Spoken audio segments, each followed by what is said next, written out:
Hello everybody, welcome back to my Let's Play of Pokemon Red. My name's purnoking, and I know I said I would see you again in front of the Viridian Forest. However, I decided to level up my two Pokemon. I then caught a Nidoran, male, and I decided I was gonna beat Red. And as you can see, I also have a Sparrow, but that's my filthy swap Pokemon, as I call it. It's when I have a really strong Pokemon as my opposition, and I want to swap it out to a fresh one without too much of a hassle. Oh, yeah, I was fast forwarding there. I found the key to do that. So if it's really annoying, I am sorry. I will try not to do it while doing my Let's Play. And as you can see, I am right now making short work of this Bulbasaur, I hope.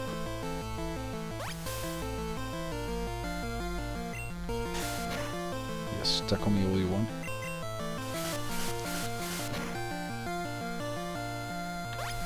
And as discussed in the previous series, this part of a retro gaming series, I guess. And one other thing I forgot to mention about this game is that back then Pokemon didn't have special skills, and you just had your Pokemon and their moveset, and that was it. Yeah, and their type, of course, but nothing like flash fire and such. So back then it was really simple. So now we're off to go into the Viridian Forest. And the reason I keep the Sparrow with me is because sometimes you run into Metapods, and that the hardened skill that they use can get annoying really fast. However, Sparrow knows Peck, and Peck is super effective against bug, grass and fighting types. However, there are no fighting types in this game yet in the beginning. Ah, here's the Weedle. It's a little tiny Weedle. So I will show you what I meant by using a Sparrow.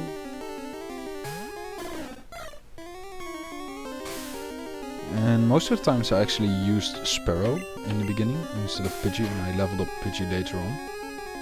However, for this Let's Play, I'm not gonna get all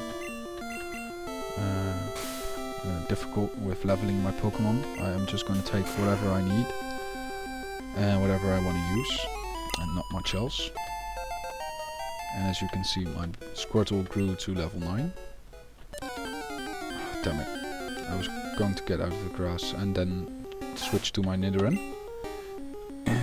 And I choose the male over the female because the male learns Horn Attack, which is quite a strong physical attack in this game.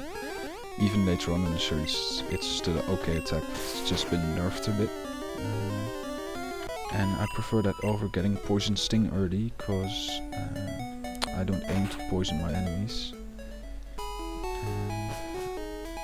I just aim to do as much damage in as little as time as possible. Let me just do what I wanted to do and switch up. So, oh no, it wasn't there. Was it? I guess not. And you can see the Weedle. And I'm not going to be fighting that many wild Pokemon here, because I leveled quite a bit. And I do find the beginnings to be the most awesome, I guess. Because right now you don't have all the one-hit KO moves that you later on do have. And neither does your opponent. And that's really handy, in my personal opinion. And I found a Pokeball. Walking, walking, walking. So basically I do have the Nidoran. Where the hell is that? There's an antidote here somewhere, I know it. Thank you. because if I have a Moonstone and I have Nidoran Male, I can evolve him into Nidoking, and that will mean he's immune to all electric damages. Nothing here. Remembered incorrectly. So, our second our first real random trainer battle, not one that you are forced into. The previous one is not a forced one either. It's just something you have to know for to work. You can only have that battle I just had with Blue, in my case, before you finish the first gym, I think it was. And it's a really good source of XP really early on. It's just you have to level a bit to be able to get it, and sometimes you level wrong. And I took quite a gamble at doing it at level 8, because I knew his Pokemon were 9 and 10, I think, beforehand.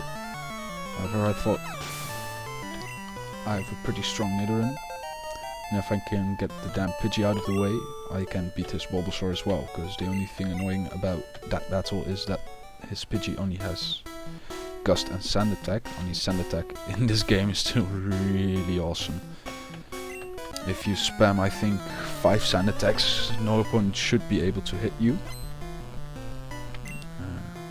At least that's my previous experience. And right there is just an opportunity to grab some easy XP then, because his starters never really too much of a bother, not even if he has Squirtle. Charmander can be difficult to deal with, because you don't really get anything that is fireproof in the beginning.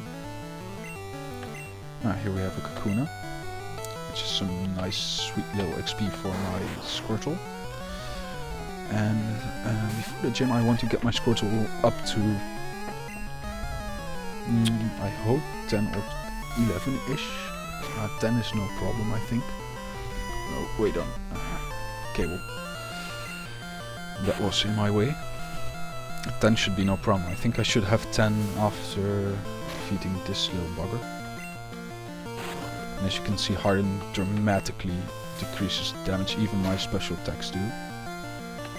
Because I should have killed this one already. He's level 7 now, never mind. Can't be helped.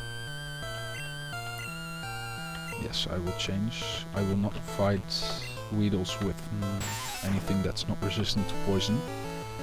I dislike poison immensely in this game.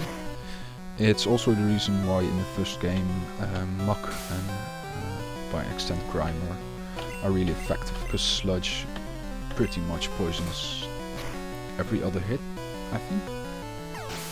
So it was really strong, and you had Sludge Bomb, and there were no real resistances to poison except for other poison types. And oh, let me get this right. I think it was Ground that was quite resistant to poison, not immune but resistant. And I know I can take a shortcut through the lower part there. I just want to minimize the random battles a bit. Which is a strange thing to say if you want as much XP as possible, but let me get through here. Come on. Yeah. And I found out early on that the center lane in this piece of grass is usually battle free. Except for when you go around doing laps. Then you might find some battles in the center. However, they're more confined to the sides, so that's a really nice tip. It's just my experience though, I have no actual proof for it. It's just that in the center of that freeway or 3-part lane of grass, I usually get less battles. And as you can see, I got poisoned. And I hate poison for this reason. It still doesn't do that much damage to me at the moment. However, later on it will stack quite badly, and Toxic was one of the most devastating moves you could use on anything immune to it. because it kept getting worse and worse.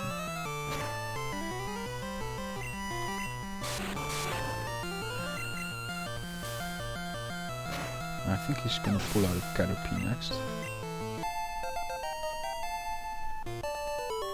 Oh no, no Caterpie. So let me just item, antidote, use. Because it's more than, I think, the amount of steps you need to walk to get to the Pokemon Center in Pewter City. I was contemplating on getting a Zubat instead of a Nidoran. However, I decided that would be a very unwise move. And trust me, if I play that for a long time, it will get really annoying. I will not do it because I find that I annoy myself as well with it. I only use it to speed up the random battles I have when grinding levels. And this guy is just a pushover. And the thing from Brock that you really have to fear is his Onyx. Because the Geodude that he has is rock and ground, so you do more damage to those. Because I think your damage goes up to 8 times resistance wise. And like a Diglett or Onyx, it only goes up to 4. So it's quite lower. And as you can see, I still take whole heaps of damage from this Diglett, which is only a level up. He got 2 attacks in and cost me about 10 health points. Sandshrew. Oh. I remember that he had a Geodude as well. I'm just adjusting my headset for a bit because it's not comfortable.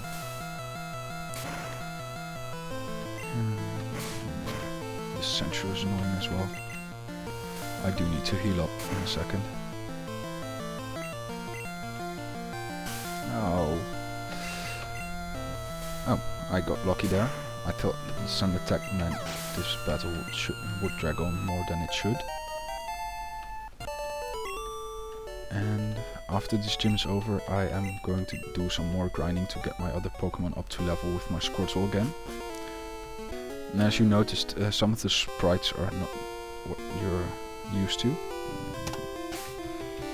Oh wait, I can quick save. I saved. So I am gonna kick the living crap out of Brock and then head on over to Cerulean City.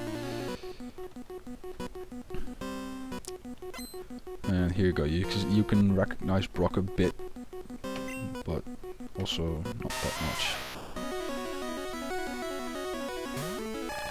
I am still trying to figure out how this looks like Geodude though. Compared to the series, the only thing that's similar is the fact that it's a round shape with arms. I cannot, for the life of me, discern truly what his eyes are. I think those white things are supposed to be his eyes. Never mind. And here comes the real challenge. Onyx. Who is level 14, I think. Yeah.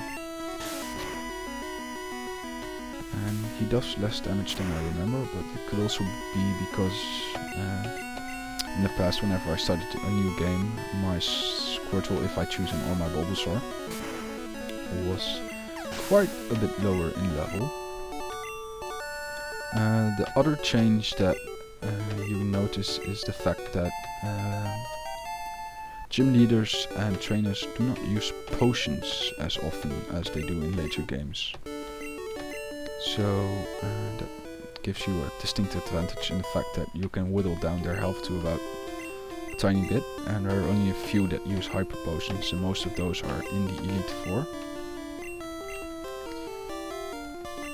So